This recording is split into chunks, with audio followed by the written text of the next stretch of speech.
There's news in the NFL today, and it's time to break it down in the only way we know how. Hot Route style, with our spin on football headlines with a mix of frozen tundras, neck rolls, and grass-stained jersey. Hello and welcome back to Hot Routes. I am your host, as always, Paul Hodowanic, and with me is Purple Insider's own Sam Ekstrom. How are we doing today, Sam? Great. I wore my glasses today to sort of like project the level of intelligence that I don't have, but trying to look a little smarter today so I can up my performance. No, and we didn't talk about this. I put on my glasses before this as well, put them on, tried it out while I was waiting for you to get in here, and we opted for no glasses. So we'll see if your takes are a little bit more intelligent, and if so, I may need to put on the glasses the next time. Are you going contacts or just no vision correction at all? No vision correction, not much. I got some blue light glasses at the start of the pandemic and used them for work.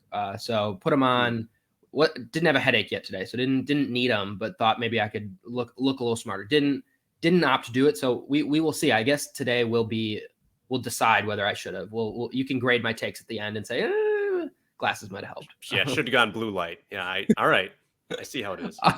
Awesome. Well, I'm excited to have you on. It's been a week since we've had a show, and so I've got some takes. I'm excited to get back out there and do this thing. So I want to start the only way we know how at Hot Routes, which is to do a pie chart. Doing these every week pretty much. And now with Washington winning yesterday, Monday night, they've crept into that 7 seed, bumped Minnesota out for the moment. They're sitting there right at number 8. So still very, very much in this, but I want to kind of reflect on where we're at currently and look forward to what we think the season might hold for them at this point.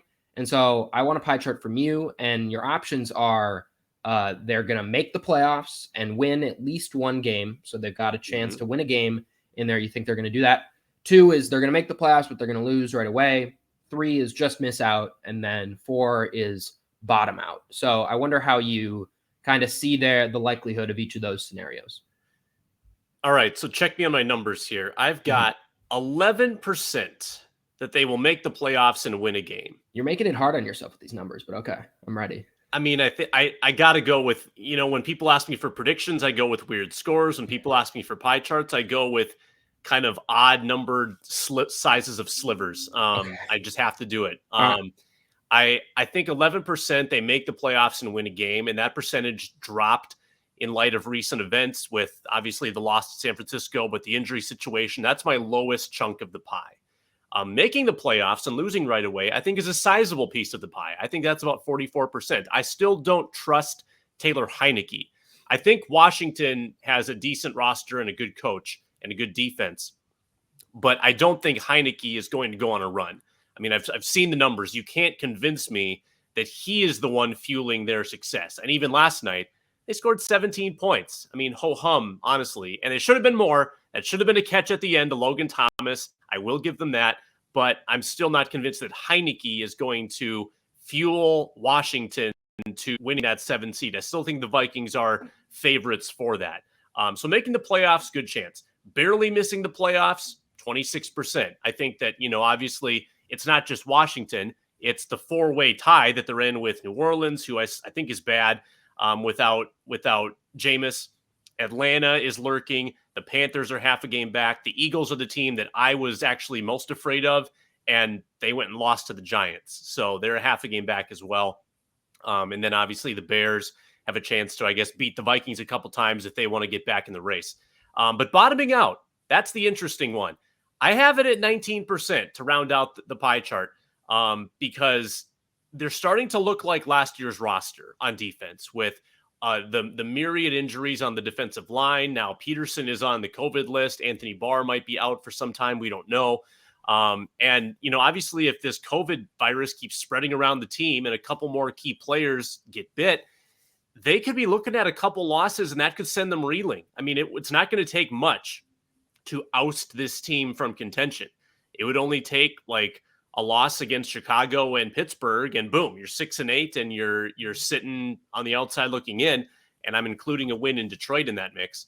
But I think that there's a better chance they just bottom out than they make it to the playoffs and win a game. I think that's probably the way it's trending more. Yeah, I view it similarly. I put them at just making the playoffs and not winning a game at 50%. I see that as the most likely scenario for them, just based on the schedule. Still, I think they have the fifth easiest schedule coming in, and for me at that point, it's just when we get close and the records are close and the defenses are struggling and we just don't know one way to go or the other. I think the most predictable thing that we can look at is quarterback play and just the level of quarterback that each team has. And that kind of won out for me. I mean, I've been a Kirk Cousins critic, but if we're looking against who he's going to be matched up with in terms of the teams that are also chasing, I mean, Kirk is clearly the best one out of Taylor Heineke, Taysom Hill, or Trevor Siemian, whoever is there. Cam Newton has regressed since he got to Carolina. That one doesn't scare me at all. Even if he starts, I'm not even sure. Jalen Hurts, I see Kirk Cousins better as, and even Matt Ryan, if you're going to throw the Falcons in there. I think Kirk's the best one out of that. So most likely scenario, I still see them making the playoffs and then losing right away. I had them making the playoffs and winning one game. I'm a little bit more optimistic than you are. I have that at 15%. I think even though they lost to San Francisco this week, I think we're still seeing their aggressive mindset on offense change and evolve, and they're still committing to that. We'll see if Dalvin Cook's injury makes them even tilt that way further or not. I mean, they haven't even been running the ball that effectively to begin with anyways. So I have that at 15%. And the way I was looking at it is I still think they have about a 65% chance to make the playoffs in my mind. And so then how am I going to split that up? So I had 50% that they're not going to win a game in the playoffs and then 15% that they can win one. I don't think they'd go much further than that. I could see them beating a team in the first round, maybe if they matched up against the Packers again or something like that, and they could pull something off. And then the other way, I have 30% barely missing the playoffs. I'm that one's creeping up for me as well. I see that as a more and more likely scenario as we see these injuries pop up. And then bottoming out, I still don't see them completely falling out again with the schedule that they have and just Kirk Cousins' propensity to not really do that ever in his career. So I only have that at 5%. So I'm a little more optimistic that that is not a scenario that's going to happen than you are, I guess. Since we're talking about pie charts, let's talk about pie. Did you have any pie for Thanksgiving? Yeah, I had a lot of pie, pumpkin pie, homemade pumpkin pie, homemade apple pie. I'm more of a take a sliver of each and experience it a little bit. So I had a little bit of French silk and probably others. It's all a blur. I love French silk pie. I was dealing with a little bit of a cough, and the pie was helping me, calm the system and get back to my happy place. So I did have quite a bit of pie. Yeah, no better medicine than a piece of pie. We had very similar Thanksgiving because I also had a little cough, and my mother-in-law also prepared a nice pumpkin and a nice apple pie, a dollop of Cool Whip on that, and it was delicious. Got a good nap in on Thanksgiving. Yeah, I don't know about you, but I have like the one uncle who can't cook, so he doesn't bring anything. He just goes out to Baker Square and buys a bunch of pies. So that's like his contribution. So someone makes a pumpkin pie, and then he goes and gets an assortment. So we always have plenty of options because he can't make the stuffing, he's not going to do the turkey or any other side, so he might as well just go buy some pies. Let's move on to our second hot route. I want to know, okay, so if the scenario does occur that they miss the playoffs, do you think there's a scenario in which the status quo stays? And by that I mean Kirk, Zimmer, Spielman. Like, do you see that nucleus returning if they don't make the playoffs? No, I don't. But if you want me to craft an argument, I mean, I think that Zimmer could point to, for a second straight year, defensive injuries to the point where it's hard for him to implement what he wants. But here's the thing. Early in the year, he did have most of his defense together, and they still were not effective. And it's not as if he can point to, well, get him a year in the system, and then next year it'll be better. Because it's not going to be the same defense next year. It's going to be a complete revamp. They're probably losing a majority of those one-year contracts. Let's be honest about this. There's going to be money to throw around. They're not going to retain Peterson and Alexander and Breland and Vigil and Richardson. It's going to be different. They might keep, one key piece at each level. They'll probably have Smith, obviously, Kendricks. Hunter, we don't really know. We suspect he'll be back, but they still need to figure out his contract, and that's going to be messy because of the injuries. So it's going to be a new defense, and I think Zimmer showed that even his great defensive mind is not good enough to, bring a new group together and make them good immediately. So I think his argument falls flat.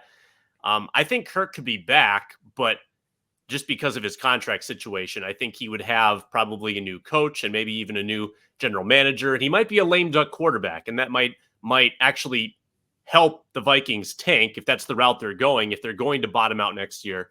I think one of the three at least will be around, but I do think there will be a changing of the guard, at least in transition, with a complete changing of the guard 2 years down the road. Do you feel like Kirk is the most likely to be then, if only one of the pieces is staying, do you see him as the most likely scenario? Yeah. I mean, I think if you want to keep ownership happy and remain somewhat competitive during this transition, what better bridge quarterback to have than the ultimate 500 quarterback?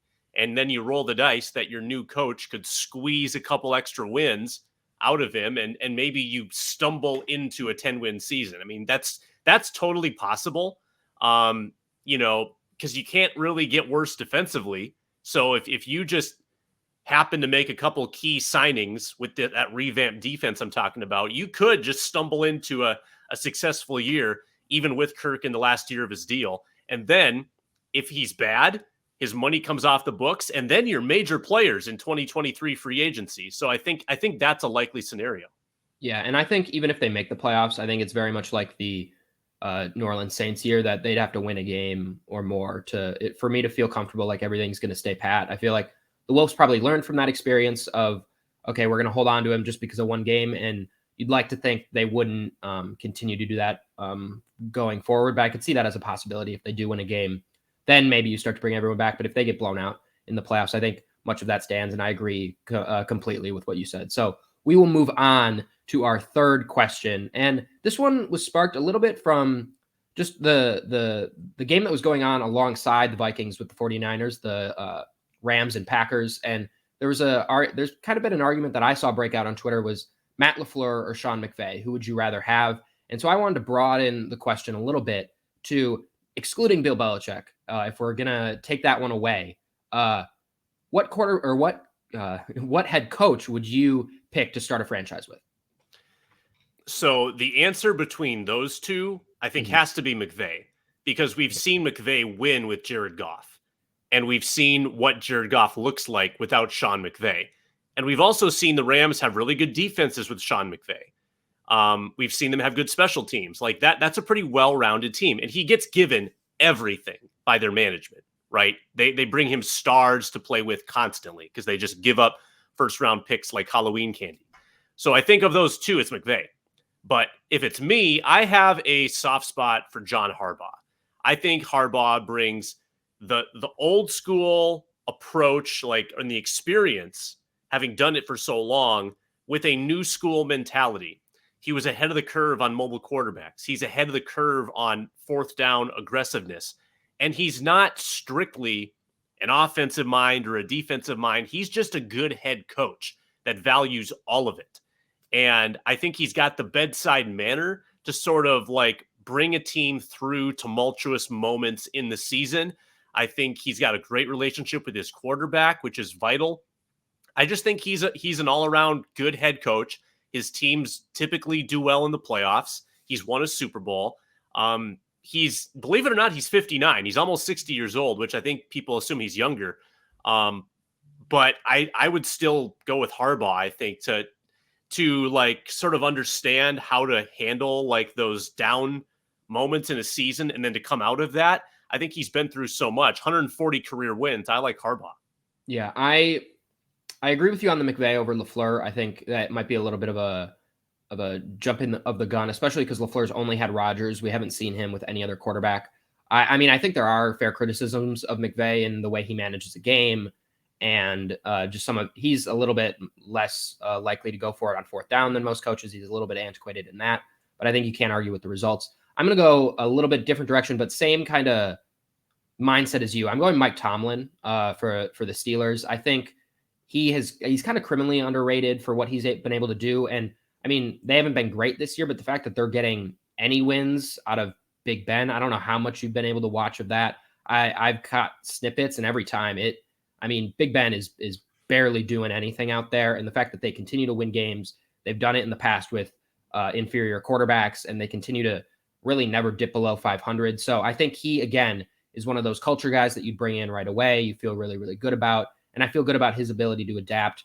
And we're going to get to it later on. I think if they ever had a quarterback that just was average or above average with the roster that they have on that team, I think they would be really, really good, being talked about much more often than they are. So I'm going to go Mike Tomlin. And I think it's interesting that neither of us went McVay, LaFleur, or any of these younger coaches. I think still we're seeing each of them have success, but also kind of have their own faults. And I think if we're picking one, I'm going with one of the guys that's proven and we've seen kind of handle those ups and downs. And I think that sounds very similar to what you picked.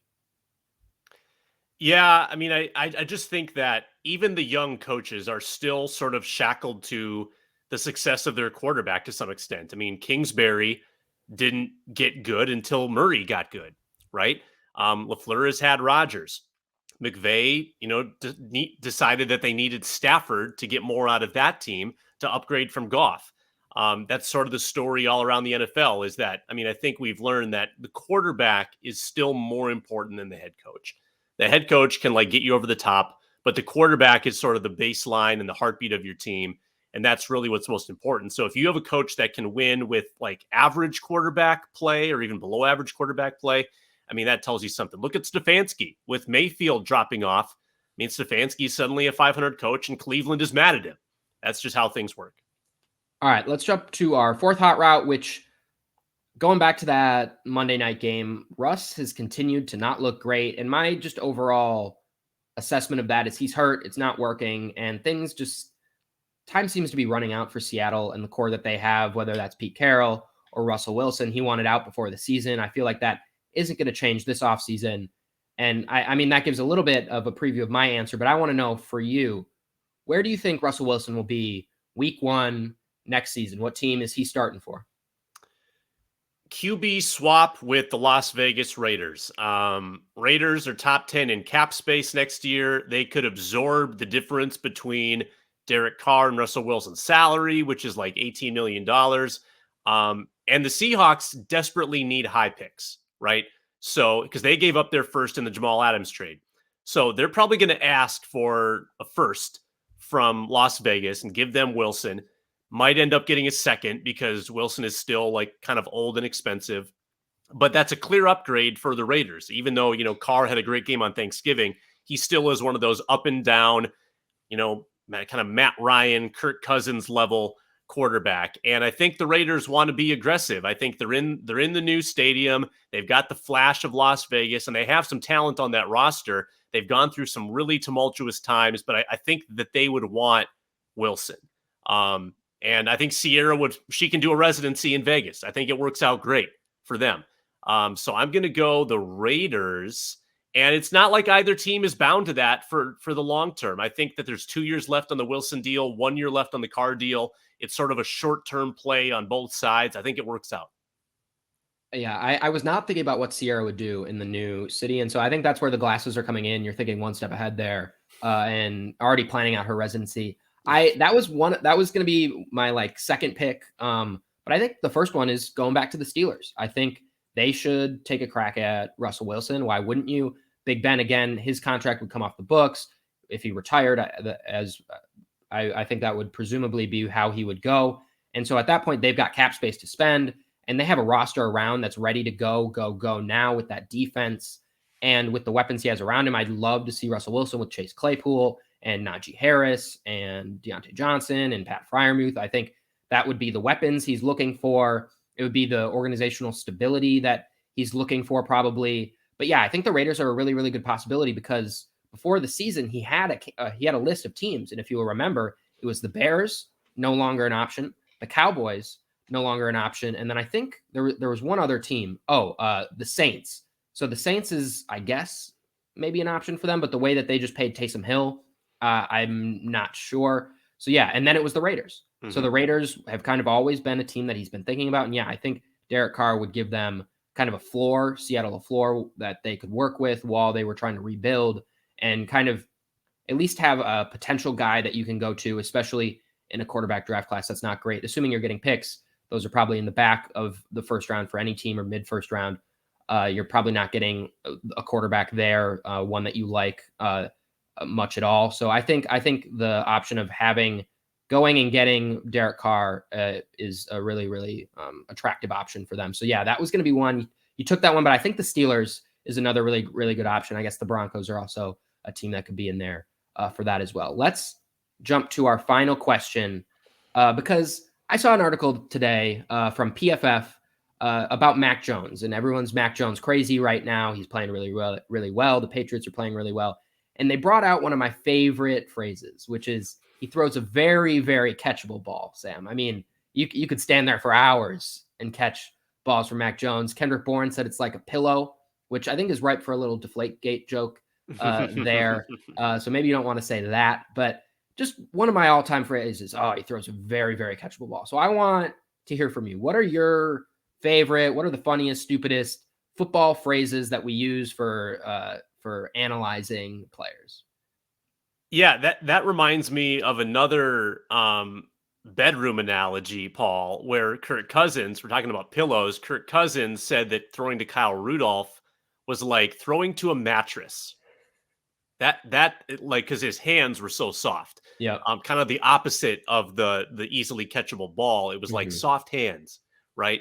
I don't really understand how hands can be. I mean, they're either good or they're bad, but I don't know if they're soft. That's kind of an odd one to me.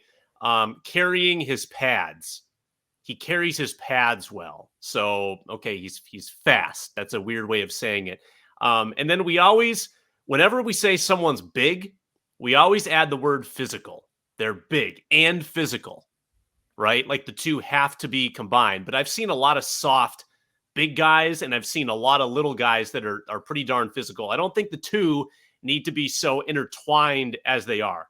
What else do you have, Paul? Anything to add? My all-time, thank you for asking. My all-time favorite I think it's more a draft term, but anytime that we can work in phone booth in any sort of analogy to how to evaluate players, it's fantastic because you can do it across positions. It could be offensive line. He moves like really well in a phone booth, or like for a wide receiver, they can make people miss in a phone booth, or they can create separation in a phone booth, or even then as a negative, they can talk about it for quarterbacks. Like, he throws like he's in a phone booth, like very stiff, very short. Like it's just a very, very versatile word that really I'm not sure has much meaning at all, but also has so much meaning. And it's probably my favorite draft phrase that we use. And honestly, I wish we could use it more, just because it makes me laugh every single time. So that is my all-time favorite. Yeah, I mean, if we got into draft jargon, yeah, that'd be an entire Hot Routes, my man. I mean, Mel Kiper and Todd McShay and Mike Mayock, they have laid a groundwork of lexicon for us to make fun of. That is an off-season Hot Routes that we will definitely explore in the lead up to the draft. Well, Sam, thank you so much for being with me again. Thank you so much for everyone watching for Hot Routes, and for Sam and I, we are saying goodbye. Thanks for watching another episode of Hot Routes. Put on your glasses. I will.